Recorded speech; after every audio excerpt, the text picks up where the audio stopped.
दोस्तों, महाराष्ट्र के नतीजों में तकरार खत्म ही नहीं हो रही है। न जाने कब महाराष्ट्र के नतीजों को लेकर असमंजस की स्थिति खत्म होगी। दोस्तों, इंडिया गठबंधन की तरफ से आज दो बड़ी खबरें निकल कर आई हैं महाराष्ट्र के चुनावी नतीजों को लेकर, जो इस बात की तस्दीक करती हैं कि अब केवल बयान देने भर से इंडिया गठबंधन मानने नहीं वाली और इस पूरे के पूरे मसले को वो आगे ले जाना चाहती है। दोस्तों, महाराष्ट्र कांग्रेस के प्रदेश अध्यक्ष नाना पटोले, जिन्होंने हार के बाद इस्तीफे की पेशकश भी की थी, उन्होंने अभी एक बड़ा बयान दे दिया है। एक इंटरव्यू में उन्होंने जो बात बोली, ये इस बात की तस्दीक करती है कि महाराष्ट्र में जो खेल होने का शक जाहिर कर रहा है इंडिया गठबंधन की, उनके साथ खेल हो गया, मशीन ने खेल कर दिया या चुनाव आयोग ने खेल कर दिया, सेटिंग से खेल हो गया, उससे एक कदम आगे लगता है कि इंडिया गठबंधन बढ़ना चाह रहा है और उस ओर कदम भी बढ़ा रहा है। नाना पटोले, जो कि महाराष्ट्र कांग्रेस के अध्यक्ष हैं, उन्होंने अभी कुछ देर पहले एक इंटरव्यू में बात कही, जो उन्होंने कहा मैं आपको बता रही हूँ। नाना पटोले ने कहा, महाराष्ट्र चुनाव में जो नतीजे आए हैं, खुद पार्टी हाईकमान भी उससे सहमत नहीं, क्योंकि पार्टी हाईकमान खुद वहां मौजूद थी। ये नतीजे किसी के लिए स्वीकार करने लायक नहीं। महाराष्ट्र की जनता और सोशल मीडिया आप देखोगे तो लोग कह रहे हैं हमारे वोटों से सरकार आई ही नहीं। कांग्रेस ने हमेशा जनता की भावना का सम्मान किया है। आज राहुल गांधी से बात करने ही मैं आया हूं, मुझे यकीन है इससे कोई तो परिणाम निकलेगा। तो नाना पटोले ये कह रहे हैं कि उन्हें यकीन है कि इससे कोई तो परिणाम निकलेगा और वो दरअसल आए ही इसलिए हैं कि वो राहुल गांधी से बात करें, राहुल गांधी से मुलाकात करें।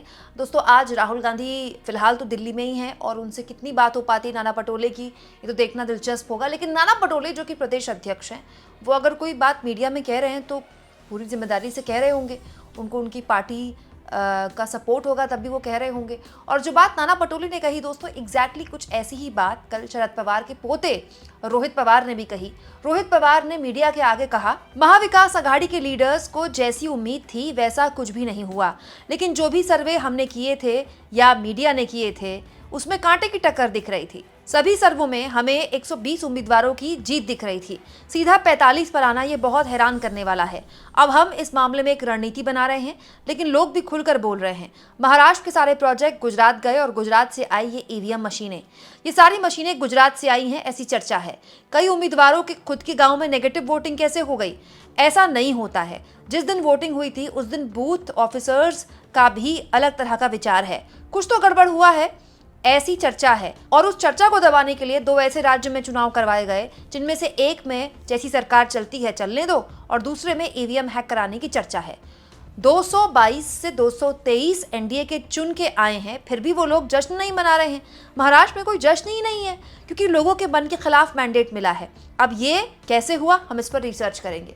दोस्तों, अभी 2-3 दिन से ये खबर सोशल मीडिया में कुछ यूट्यूब चैनल्स ने भी चलाई कि जो शरद पवार की पार्टी और उद्धव ठाकरे की पार्टी के उम्मीदवार हैं जो हार गए हैं, वो सब मिलकर हो सकता है कि कोर्ट का दरवाज़ा खटखटाएं या अपनी शिकायत लेकर चुनाव आयोग के पास जाएं। अब ये कब होगा ये तो देखने वाली बात होगी, लेकिन ये कहा जा सकता है कि इंडिया गठबंधन के दो बड़े नेता, एक शरद पवार के पोते, जिनके लिए कहा जा रहा है कि शरद पवार की राजनीतिक विरासत वही संभालेंगे आगे, उन्हीं को इस तरह से ग्रूम किया है शरद पवार ने। और दूसरे कौन? नाना पटोले, जो कि कांग्रेस के प्रदेश अध्यक्ष हैं महाराष्ट्र के। अब इस पूरे के पूरे मसले पर क्या बात बयान तक ही रहेगी या बात आगे भी बढ़ेगी? बात आगे बढ़ेगी तो किस रास्ते आगे बढ़ेगी? कोर्ट के रास्ते आगे बढ़ेगी या फिर कोई जन आंदोलन खड़ा होगा? क्योंकि कांग्रेस पार्टी के बड़े नेता दिग्विजय सिंह लगातार इसको लेकर बोल रहे हैं, लगातार, कि जन आंदोलन खड़ा होना चाहिए, सारे दलों को इसमें साथ आना चाहिए और साथ आकर ये फैसला होना चाहिए कि किसी भी हाल में आने वाले चुनाव जो हों बैलेट पेपर से ही हों। लेकिन क्या कांग्रेस पार्टी इस ओर बड़ा कदम उठाती है? क्योंकि ये अपने आप में बहुत इंपॉर्टेंट माइलस्टोन होगा दोस्तों। और ये बात केवल नाना पटोले अकेले नहीं कह रहे हैं। आपको याद होगा महाराष्ट्र के चुनाव जैसे ही रिजल्ट आए, उसके बाद जयराम रमेश और पवन खेड़ा सामने आए मीडिया के, और उन्होंने भी एग्जैक्टली यही बात कही थी। आप लोग कह सकते हैं और कह भी रहे हैं, सोशल मीडिया पर भी कह रहे हैं, मीडिया पर भी कह रहे हैं, अरे साहब झारखंड जीत गए तब तो नहीं बोलते कि चुनावी प्रक्रिया में गड़बड़ है। साहब, झारखंड, जम्मू कश्मीर, बाई इलेक्शंस, जो असेंबलीज जिनके मैंने नाम लिए, उनको जिताकर वहां लेवल प्लेइंग फील्ड देकर हमें जीतने दिया जाए, ये इस उम्मीद के साथ कि उसके बाद हमारा मुंह महाराष्ट्र में बंद हो जाएगा, माफ कीजिएगा, मुंह बंद नहीं होगा।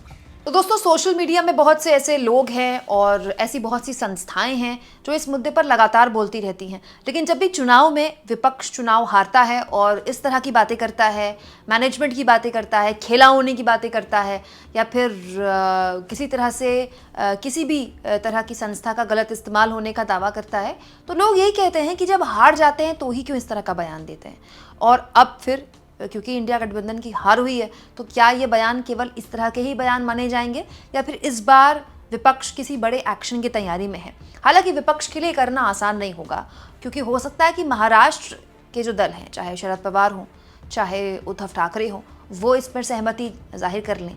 लेकिन अगर कांग्रेस पार्टी ऐसा कोई आंदोलन खड़ा करती है, तो फिर उसे लोगों के उन सवालों का भी सामना करना पड़ेगा कि ऐसा कैसे मुमकिन है कि आप जिस प्रक्रिया पर सवाल खड़े कर रहे हैं, आप उसी प्रक्रिया के जरिए चुनाव भी लड़ें और फिर चुनाव हार जाएं तो आंदोलन शुरू करें।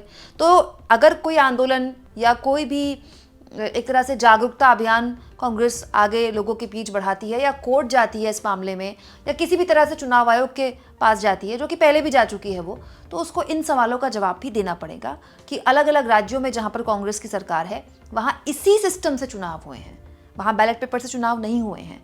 तो जाहिर सी बात है, कांग्रेस को इस तरह के सवालों के लिए भी तैयार रहना होगा। दूसरा और सबसे इंपॉर्टेंट बात दोस्तों, अलग अलग राज्यों में अलग अलग पार्टियों की सरकार है। जैसे दोस्तों, पश्चिम बंगाल में ममता बनर्जी की सरकार है, और ममता बनर्जी लगातार, चाहे वो राज्यों के चुनाव हो और इस बार के लोकसभा चुनाव हो या फिर उपचुनाव हो, अभी जो उपचुनाव हुए थे, सब में ममता बनर्जी ने बीजेपी को पटखनी दी इसी सिस्टम के बूते, इसी तरीके से चुनाव में। तो क्या ममता बनर्जी, जो कि इंडिया गठबंधन का हिस्सा हैं, क्या वो इस तरह के किसी आंदोलन में शामिल होंगे? इसके अलावा दोस्तों, ओडिशा के पूर्व मुख्यमंत्री और बीजू जनता दल के मुखिया नवीन पटनायक, क्या वो इस तरह के किसी भी मुहिम में शामिल होंगे? क्या बिहार के जो नेता हैं तेजस्वी यादव, उनकी पार्टी आरजेडी, क्या वो इस तरह के किसी मुहिम में शामिल होगी? क्योंकि बिहार में भी अगले साल चुनाव होने वाले हैं, और बिहार का चुनाव तो अभी से ऑलमोस्ट शुरू भी हो चुका है। अगले साल से बिहार में चुनाव की सरगर्मियां शुरू हो जाएंगी। तो ये सारे राज्यों के अलग अलग समीकरण हैं, उन नेताओं को साथ लाना, आम सहमति बनाना, ये एक बहुत लंबा प्रोसीजर है। लेकिन अब ऐसा लगता है कि कांग्रेस पार्टी इसको सीरियसली लेना चाहती है। तो क्योंकि सिर्फ चुनाव हारने के बाद सिर्फ 1-2 दिन बयान देकर मामला ठंडा नहीं अब छोड़ सकती कांग्रेस पार्टी, अगर वो चाहती है कि लोग उसे सीरियसली लें। क्योंकि होगा क्या कि हर चुनाव आप हारेंगे, फिर इस तरह के मुद्दे उठाएंगे, फिर आप चुप हो जाएंगे और अगले चुनाव के लिए फिर इंतजार करेंगे, तो लोग भी आपको सीरियसली लेना छोड़ देंगे। लोग आपकी बात पर विश्वास नहीं करेंगे, और फिर लोग भी वही कहेंगे कि हाँ, ये जब हारते हैं तो फिर ये मैनेजमेंट का रोना रोते हैं, खेला का रोना रोते हैं। तो अगर कांग्रेस पार्टी इस तरह के किसी आंदोलन की तरफ बढ़ रही है, कोई फैसला कर रही है, तो मुझे ऐसा लगता है कि उसको इस मामले में खुलकर न केवल आगे आना चाहिए, बल्कि इसके लिए उसको हर तरह के सवालों के जवाब के लिए भी तैयार रहना चाहिए। आपको क्या लगता है दोस्तों? कमेंट बॉक्स में ज़रूर लिखें, और जितना हो सके चैनल को शेयर करें, सब्सक्राइब करें, और थैंक्स और ज्वाइन के ऑप्शन से अगर आप चाहें तो कुछ आर्थिक मदद भी चैनल की ज़रूर करें।